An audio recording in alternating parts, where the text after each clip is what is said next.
glad you mentioned that. Earth Day. Come on. There you go, baby. I think hopefully you saw today we announced the Secretary's Environmental Award winners for 2022.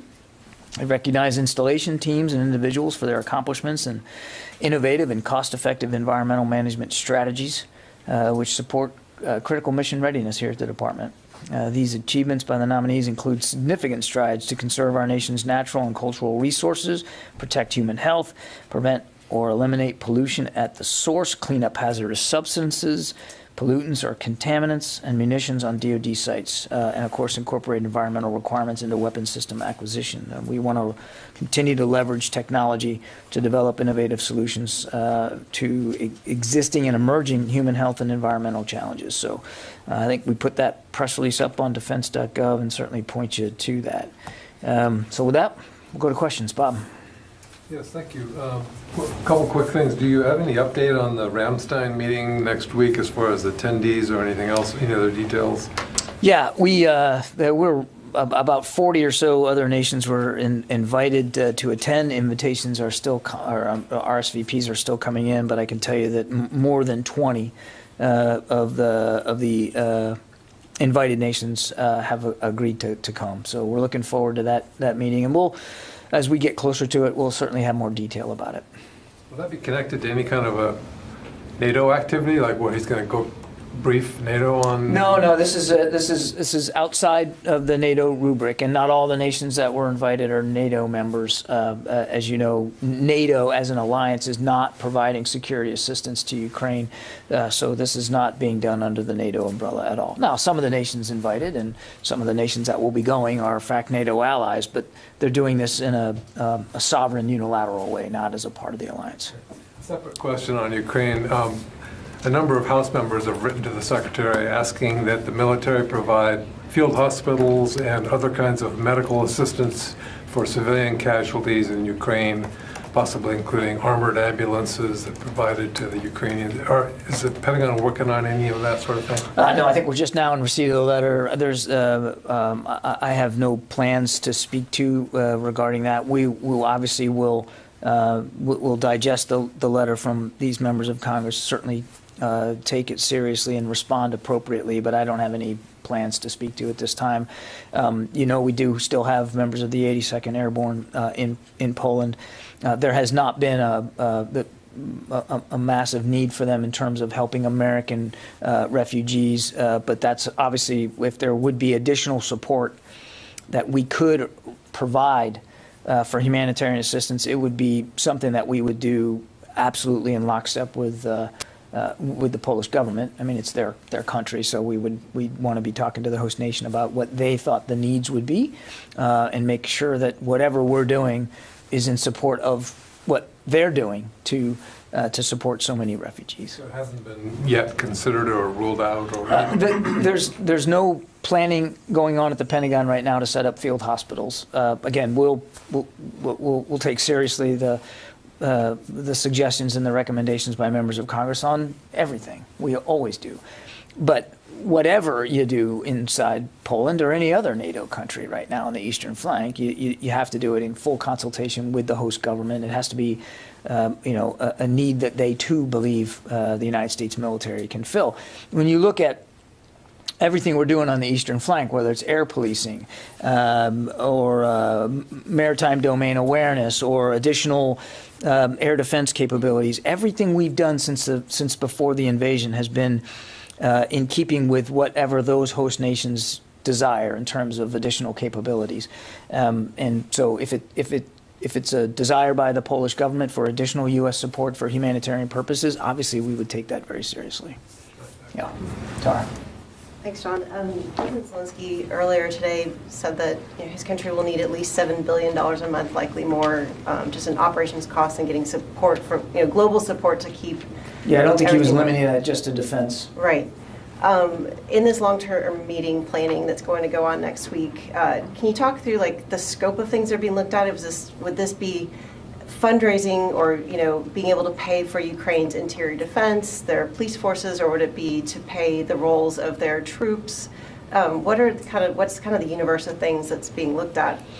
Yeah, I mean, I would refer you to Mr. Zelensky to talk about where he got that number and what he would want to use that figure for. I think he laid it out that it was a broad range of aid that they were looking for, not just in terms of defense. So I can't give you a laundry list of what $7 billion would go for, because it's an idea that Mr. Zelensky has proffered. I would just tell you that from a defense perspective, as you know, we continue to get them as much aid and material and weapons as we can, as fast as we can. That's happening even as we speak. And one of the things the Secretary wants to come out of Tuesday in Ramstein is the beginnings of a discussion with like-minded nations about long-term defense relationships that Ukraine will need going forward.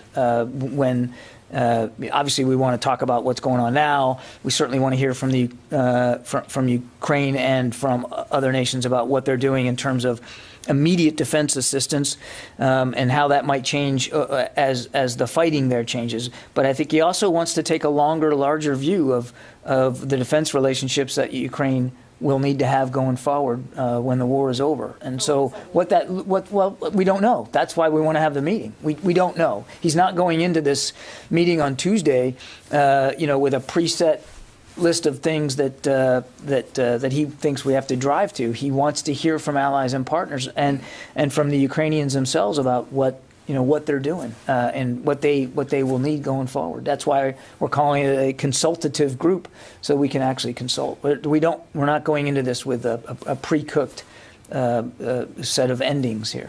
And just one last, earlier this week, you talked about that some nation was sending aircraft to Ukraine, and then clarify that it was parts that had moved in so far. Where does that stand now? Has Ukraine actually received aircraft from any other nations? I'm not aware that they've received whole operable aircraft from any nation at this time. Kelly? I have one other, but I was going to follow up on Bob's first question about the letter from members of Congress. They also asked about providing Ukraine with armored ambulances, as well as taking some of the sick and wounded to the U.S. military Langsdal Regional Hospital in Western Germany. Are those other options? Again, I have no planning to speak to with respect to field medical assistance inside Poland. We will continue to talk to the Poles about how and whether American troops in Poland can be useful in other ways than they already are. And we're certainly open to having those discussions, but I don't have anything more specific on this letter to talk to today. Okay, and then just wanted to ask you on the reports of the up to 10 sailors who have died on the USS George Washington, some by apparent suicide. Can you explain in any way why there appears to be a cluster of suicides off one dock ship, and some members of Congress say the military isn't doing enough to stop these deaths? So is the department trying to do Well, I'm not going to get ahead of the Navy and their investigative efforts on these deaths aboard the USS George Washington. I'd refer you to the Navy to speak to what they're learning, if they can even share that with you right now. Stepping back a little bit, as we talked about yesterday, suicide is a significant concern inside the department. It certainly is a concern for Secretary Austin. You've heard him say many times that mental health is health, period, and that's how he wants the department to look at this. And obviously, we wouldn't have stood up this independent review commission for suicide prevention if we didn't really believe that we've got more work to do. Clearly, we have more work to do, and we know that. And this is a very complex problem, and there's not going to be one single solution that can fix it all. And that's the other thing that we're learning in talking to experts outside the lifelines lifelines of the department, that you have to be a little humble going into this. So we've got this IRC stood up. We're looking forward to getting it manned and actually populated with experts, and then we'll continue to move out on that. Could there be more deaths?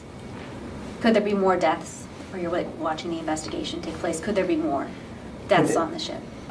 I mean, I don't know how anybody could answer that question. I don't know. I mean, we obviously don't want there to be. Of course not.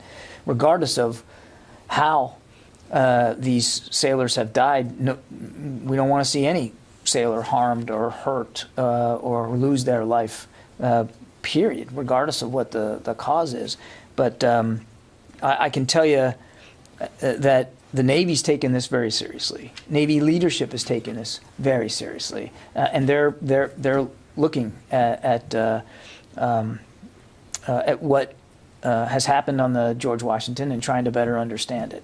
And I know that they, again, I'm not going to get ahead of their investigation, but I know that they're taking the issue of these losses on the GW very, very seriously. Yeah. Anybody over here? Yeah.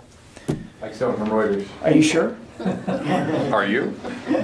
I'm sure now. So let's talk about money for a second. The government has $3.5 billion earmarked for replenishing U.S. stocks that have gone to Ukraine. Where are we barometrically on burning through that, number one? And then second, presidential drawdown authority. The president said yesterday he's almost out of it. What's the magnitude being contemplated for the next ask for presidential drawdown authority? I'm not going to get ahead of decisions that haven't been made, Mike from Reuters. But we are, as the president said, we are reaching near the end of current authorities, and we've also made very clear that we'd be willing and interested in having a discussion with Congress moving forward should there be the need for more. I mean, we're going to continue to support Ukraine as best we can, as fast as we can. I don't have any additional contracting information to give you on the $300 million. Right now, the only contracts that have been put out of that are the Puma UAVs, but we're working very hard, as I said yesterday, to get the other ones actuated. Okay. Yeah. John, a fire at a Russian military research facility killed 6 people and injured dozens of others. Do we know what Russia might have been doing at that facility and what could have caused that fire? I don't. And I don't have any updates on the actual fire itself. No. Laura? Welcome back. Thank you. Good to see you. Good to see you. I just wanted to get a little more clarity on this Phoenix Ghost drone from yesterday. Can you tell us specifically, is this drone that's going to Ukraine, has it been tailored for the Ukraine fight? And did the Pentagon accelerate the development of this drone for Ukraine? It was already under development by the U.S. Air Force, and the kinds of capabilities that we were developing it for happened to be very appropriate to the kind of fighting that we anticipate is going to go on in the Donbass region. And so it was again under development, but well suited to what Ukraine's requirements are now. As we talk to the Ukrainians and they tell us, here's what we really need for what we think the Russians are going to do, and the kind of terrain and the kind of capabilities we want our units to have. We realize that in this particular system, we could meet some of those needs. And again, I'm not going to get into the details and the specifications of it, but it was already under development. Capabilities are already being conceived by the Air Force and the contractor as we were working on this. And we realized that it absolutely fit very well the kinds of needs, some of the needs, not all, some of the needs that the Ukrainians had. But was it accelerated? Was it pulled forward for this fight? It wasn't pulled forward for the fight, but we are going to work hard. The development, the capabilities have not been pulled forward because of this particular fight. We haven't adapted that, but we are certainly going to move very quickly to get them the 121 that were authorized in this latest package. I mean, so we're going to accelerate the delivery, getting them there. It will probably, try that again. It will. We anticipate that it will require some training to be done, because this is not a system that the Ukrainians know how to use. It's not something that's in their inventory. So we're working our way through what that training would look like as well. I suspect it'll be something akin to the kind of training we gave them for the Switchblades, which didn't have to take too long. It is a similar kind of capability, more advanced in some ways, so we do anticipate the need to get them trained up on it. But we just don't have all that figured out right now. And sorry, just my second question is on the announcement yesterday about General Terry Wolf. Can you tell me a little bit more about what his role will be and how will he interface with DOD? I think that's a better question put to the National Security Council, because that's where Mr. Wolf will be working. But we are certainly as we have in the past and going forward, looking forward to making sure that the whole interagency, all of us that are involved in helping Ukraine, are continue to do that in an efficient, effective way, working collaboratively with one another as we have been, and we would certainly expect that will continue with Mr. Wolf in this new position. Will he have a role in crafting the packages of assistance with? Again, I would refer you to the NSC to speak. This is a position that they've crafted here, and I think it's really more appropriate for them to speak to. What I can tell you is that as we have been, we're still going to work closely with the NSC. We're still going to work closely with the State Department. We're still going to do everything we can to get the kinds of capabilities and weapons and support to Ukraine, again, as fast as we can. So we look forward to the collaboration going forward. There has been great coordination in the past, but look, there's always room to improve and to streamline, and we look forward to doing that going forward. Yeah, Rio. Thank you. UK Prime Minister Johnson visited India today and agreed to provide support for India's defense procurement. Is the US coordinating with the UK and other European allies to help India reduce reliance on Russia for defense procurement? Without speaking for other nations, I mean, we certainly, you saw us talk to this issue last week at the 2+2 over at the State Department. We're always looking for ways to improve our defense partnership with India, and we certainly encourage other countries to do the same. We've been nothing but clear, as other countries have been, that we'd like to see any nations who are reliant on Russian systems not be so reliant on Russian systems, and so we welcome the UK's efforts here, and they're very much aligned with what we're doing. Yeah. Just a separate question. Before Russia's invasion into Ukraine, some European countries deployed naval assets to the Indo-Pacific region along with the US to address the growing challenges posed by China. Are you concerned that Russia's invasion could reduce Europe's ability to allocate the military assets to Asia? No. China remains the pacing challenge for the department. And even as we are bolstering NATO's eastern flank with our own capabilities, even as we are continuing to flow defense articles, weapons and systems to Ukraine, we still have a significant amount of effort and energy applied to the challenges in the Indo-Pacific, and other nations do too. We are a big enough military, we are powerful enough, we are spread out enough, we are organized well to be able to handle both the pacing challenge of China and what we have described in our national defense strategy as the acute threat that Russia poses. Matt. Thanks, John. I want to check back in on Russia's nuclear posture. Has the U.S. at this point seen any indications that they have raised their alert level or readiness levels of their nuclear forces since Putin said indicated as much several months ago? And secondly, how confident are you that the U.S. would see signs of such an elevation? We monitor this very, very closely every day. We would never boast that we have perfect visibility on everything that Russia does or decides to do with its posture, be that conventional or unconventional. But we monitor as best we can every day. And all I would say, Matt, is that we've seen nothing and have no reason right at this point to change our own nuclear deterrent posture. We're still comfortable and confident that we have an appropriate nuclear deterrent posture to defend the homeland as well as our allies and partners. Sylvie. Thank you. I am going to ask, it's always the same question, but I still don't understand.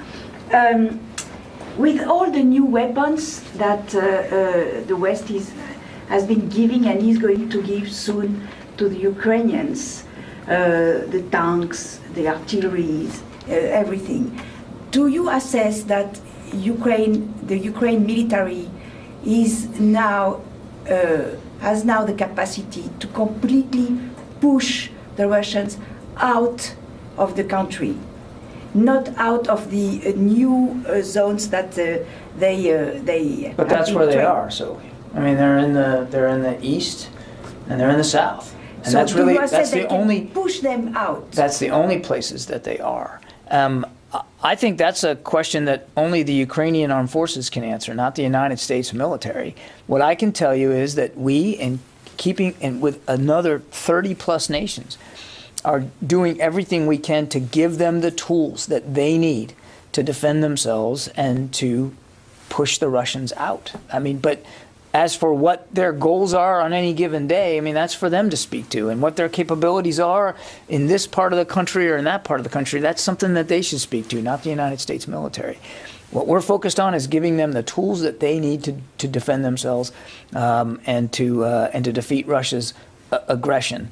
And that is done in a iterative conversation with them, which we have literally every day. And it's a conversation the Secretary is looking forward to having on Tuesday with other allies and partners when we're over in Germany as well, to make sure that what we're sending, and when I mean we, I mean the big we, not just the United States, but everybody, what we're sending is meeting their goals so that they can do that. But as for their capacity on any given day or in any given geographic area, that's really a better question put to them, not to the United States military. Yeah. Hi, Elizabeth Fox. CISA had a warning earlier this week that the U.S. and other countries are under an increased cyber threat from Russia. Can you just speak to what the U.S. has done for itself since the Russian invasion to bolster its own cyber defenses and how it's helped Ukraine bolster theirs? Yeah, I'm actually not going to be very satisfying here. We are mindful of the cyber threat that Russia poses every single day. And every single day from a variety of actors around the world, our cyber architecture gets attacked. We factor that in every day. And cyber resilience is not a static thing. You don't just finally achieve it and then can sit back. You've got to constantly modify your posture in cyberspace. And our experts at Cybercom are doing that again every day. I won't speak to specific attacks or specific protection measures that we have in place, but I can tell you we don't take it for granted, and it is something we're vigilant on every single day. How big of a concern is it? Very big concern. It has to be. We have seen what the Russians are capable of doing in cyberspace, and what they and what in many cases they want to achieve, whether that's in malware, whether that's in hard cyber attacks, or whether it's in the spread of disinformation through social media in cyberspace in that way. They have proven that they have a certain agility in cyberspace. We want to make sure we're ahead of that, and we're working on it every day. Yeah. Bob? Take you back to the Ramstein meeting again. When you described it, I think you said it was to talk about the long-term defense relationship with Ukraine, including post-war. Mm-hmm. I'm wondering whether you're alluding to, in some respect, security guarantees for Ukraine, or are you simply talking about defense equipment, weaponry, and so forth, and training? It's really largely about modernizing and making sure their military is still potent and capable going forward. It's not about security guarantees. It's about their actual military posture. Okay, you also used the term industrial base. I'm wondering if you're referring to the American industrial base? No, I think what we want to have a discussion with is not just our industrial base here in the United States, but the industrial base of so many other nations and how they're faring. Like you've seen us bring in CEOs from our own defense industrial base as recently as last week to talk about production of various systems. And I think the Secretary is interested in hearing what other allies and partners are doing in that regard, or if they are. Will there be representatives from other? No, the invites are going out to ministers of defense and senior military leaders of these countries. Okay, thanks. Yeah. Thank you, John. Given that almost all U.S. military intelligence assessments regarding Russian invasion of Ukraine are happening now on the ground, do you have any assessment on how long this war will continue, months or years? And secondly, will the Russians focus more on annexation of the east of Ukraine rather than focusing on invading the whole country? Yeah, you made statements that Russians will focus on Donbas region and east and south of the Ukraine, but Do you think that Russians have planned to annex this part like they did in 2015 to Crimea?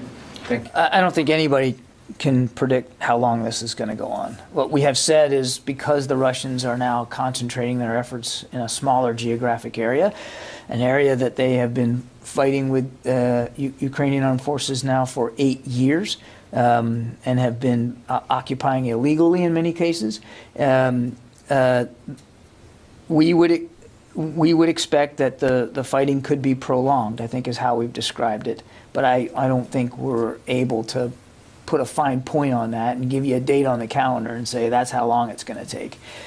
We don't anticipate that it's going to be over, in days, or even just coming weeks. We think it potentially could go longer than that. Nobody wants to see that. The truth is, and I'm sure you're tired of me saying this, but it could end today. It could end now if Mr. Putin pulled his forces out and stopped this illegal invasion and sat down in good faith with Mr. Zelensky. Clearly, he has no intention of doing that. I understand it, but it doesn't mean it shouldn't still be said. The war could be over now. And I'm sorry, you had another question about, their intentions. Look, I've said from the very beginning, we're not going to be able to get inside Mr. Putin's head perfectly and know exactly what his long-term objectives are, or even his medium-term objectives. It's clear to us that he wants to focus on the East and the South. Again, particularly in the East, an area of Ukraine that he has been fighting with Ukrainian forces over. Now, whether his intention is to try to gobble that up and then sit down at the negotiating table and say, okay, I won, this is what I wanted all along. Don't pay any attention to what I said about Ukrainian sovereignty and the capital city and the Zelensky government. This is what I really wanted, and that's the leverage he wants at the table. We just don't know. Or would you want to gobble that up so that you can then use that as staging areas for further invasions more westerly into Ukraine and again try to threaten the capital city? We just don't know.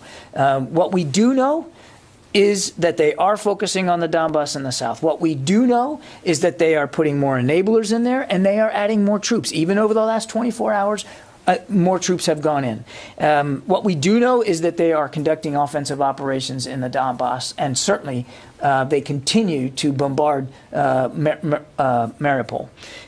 So that's what we know, and that's why we're focused on getting the Ukrainians the kinds of systems and capabilities that we believe, and more importantly, they believe, are going to be useful to them in that fight that's actually ongoing right now. Courtney. Just one more on the meeting next week in Germany. So it's.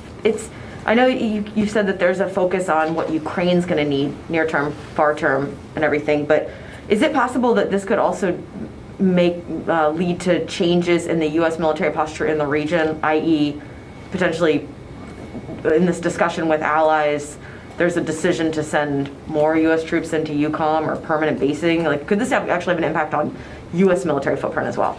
That's not the purpose of the meeting. Again, I don't want to get ahead of discussions that haven't happened yet. We're not looking at this meeting as a posture discussion for U.S. posture on the continent.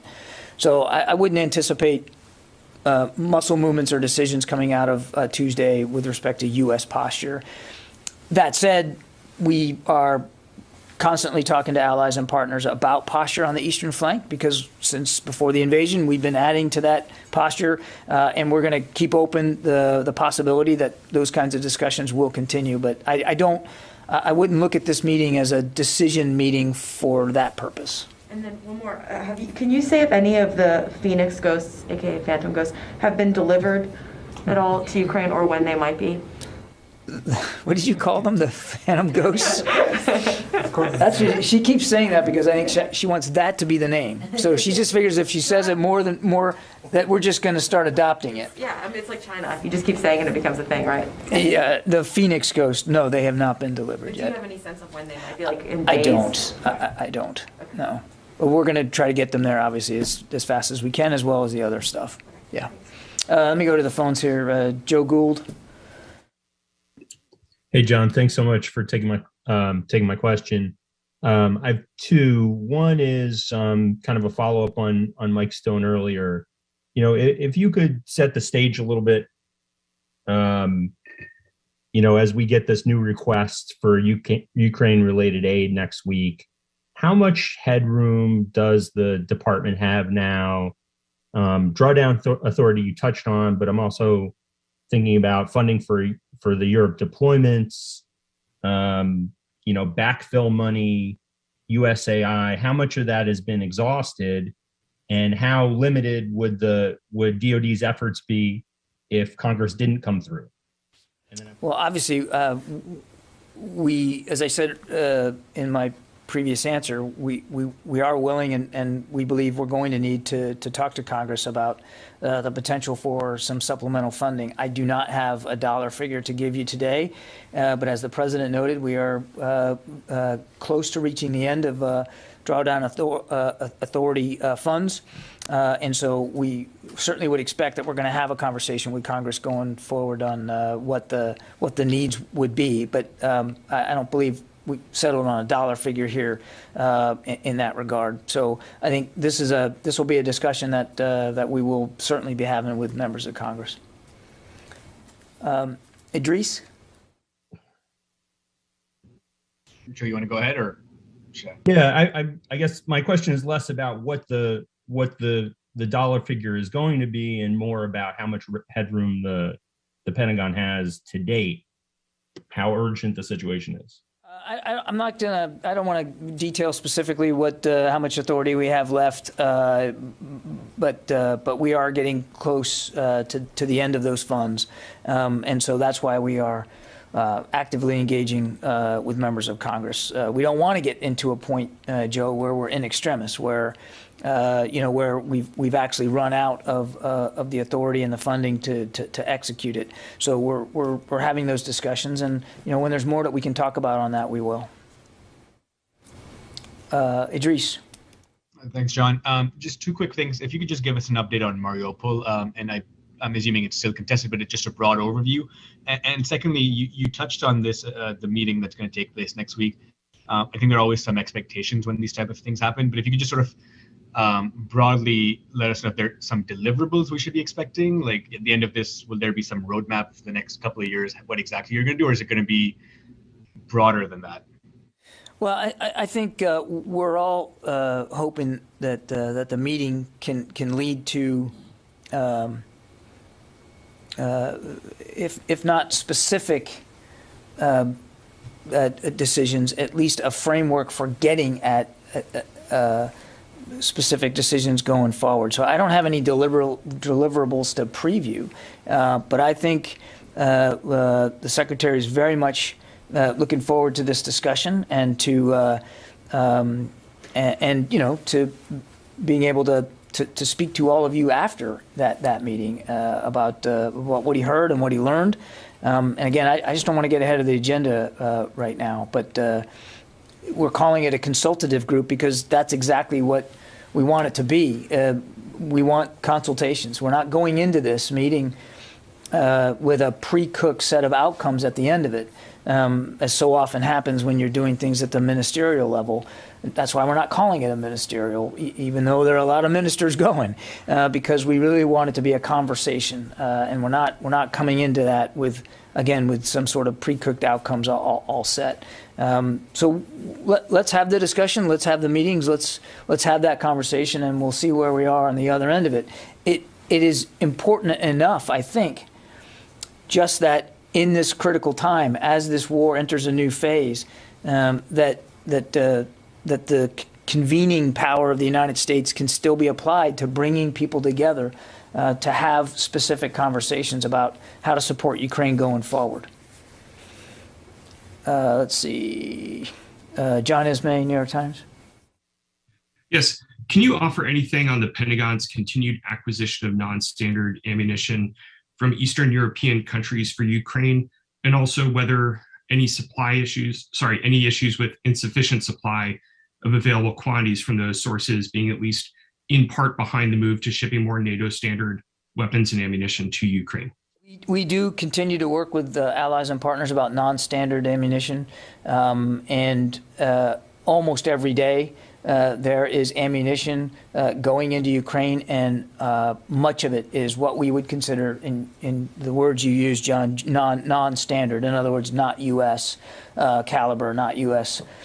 Specific ammunition. We know how important that is. It's the lifeblood here for the Ukrainian armed forces. We don't talk a lot about small arms ammunition. It doesn't get the headlines. I understand that. But in every discussion we have with the Ukrainians, they talk about how important that is. And to date, the United States has helped coordinate and deliver more than 50 million rounds of small arms ammunition to Ukraine just since the invasion. And not all of that is U.S. caliber. Now, I couldn't break it down for you in exactly how much of that's non-standard, John, but we continue to talk to allies and partners about their inventories of non-standard ammunition and continue to try to get that flowed into Ukraine, again, as much as possible. So it's very much an active part of our discussions. It is still very much an active part of the deliveries that we're helping coordinate. And it is having a truly significant impact on the battlefield. They use that ammunition literally every day in defending their country. Yeah, Goyle. Two questions on India and Afghanistan. As far as Prime Minister Boris Johnson's visit to India is concerned, is coming during the time when there is a war going on between Russia and Ukraine, and at the same time China's expansion in the region. My question is now, China is worried as far as UK and India Defense Pact is concerned. Also, they are worried about India and US military-to-military relations. But my question is, when Defense Minister of India was here at the Pentagon, was there any discussion of a new pact, defense pact between the US and India? And if Secretary is going to make a visit soon to India as far as this new defense pact between US and India? I don't know if I'd call it a new defense pact, but you saw we announced a new space cooperation agreement with India while the 2+2 was going on, and we had discussions all day, both here at the Pentagon and over at the State Department, about how our defense partnership can be improved. But I don't have a new pact to announce, and I certainly don't have any travel to announce or speak to today. As you know, one of the Secretary's early trips in his time in office was to India and to meet directly with Indian officials, and I'm sure at some point we'll go back. But as far as India and Russia defense pacts are going on for so many years, and now recently also, when Russian president was in India and the Indian Prime Minister was in Russia. But how you think these will play with India's new pacts with the different countries, including like now recently with UK? I think Indian officials would be better to speak to that than we would, Goyle.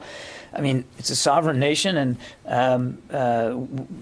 they should be speaking for themselves about their bilateral relations with countries. We've been very clear with India as well as other nations that we don't want to see them rely on Russia for defense needs. We've been nothing but honest about that and discouraging that. At the same time, we also value the defense partnership that we have with India, and as was evidenced a week ago, we're looking at ways to improve that going forward. That's gonna continue because it matters and it's important. And India is a provider of security in the region, and we value that. And so we're gonna look for ways to continue it. During this 2+2 meetings in Washington at the State Department and Pentagon here, India and US celebrated 75 years of relations, including diplomatic and also, of course, defense.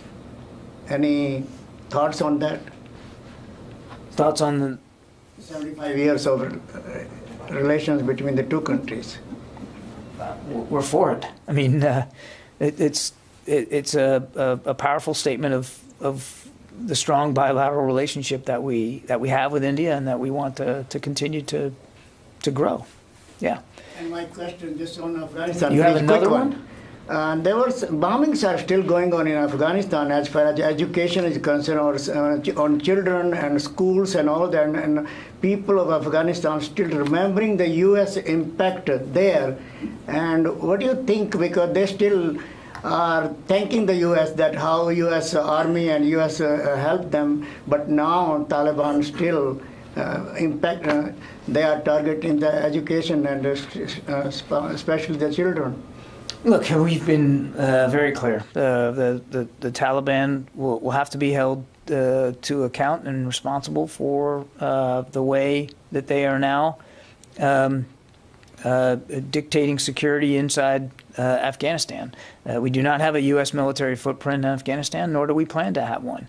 But if the Taliban desires the kind of international respect it claims it desires, then it's going to have to behave appropriately. And obviously, we are not at a point where we would ascribe to the Taliban that level of responsible leadership. Okay, one more, and then I'm going to call it a day here. Kasim. Hi, John, thank you. On the consultative meeting at Ramstein, you said not all the nations that were invited are NATO members. Clearly, there are 40-some countries have been invited, as you said. That number clearly is about the NATO number of NATO allies. But could you say that there are some NATO allies who are not invited to that meeting? That's one question. And second, you said more than 20 countries have agreed to come. Are all these countries are NATO members? Has any NATO member turned down the invitation so far? I'm not going to speak for other nations, Kasim. We have invited, again, more than 40 nations. More than 20 of them have accepted, and there are RSVPs that we still expect to be coming in. I mean, we just announced this yesterday. So you got to give us a little slack. You got to give us a little time. But having more than 20 already agree on relatively short notice, I think is a powerful statement of the convening power of the United States and the importance that not only we, but these other nations place on Ukraine's defense needs going forward. And we look forward to having a great discussion on Tuesday in Ramstein. Okay, thanks everybody.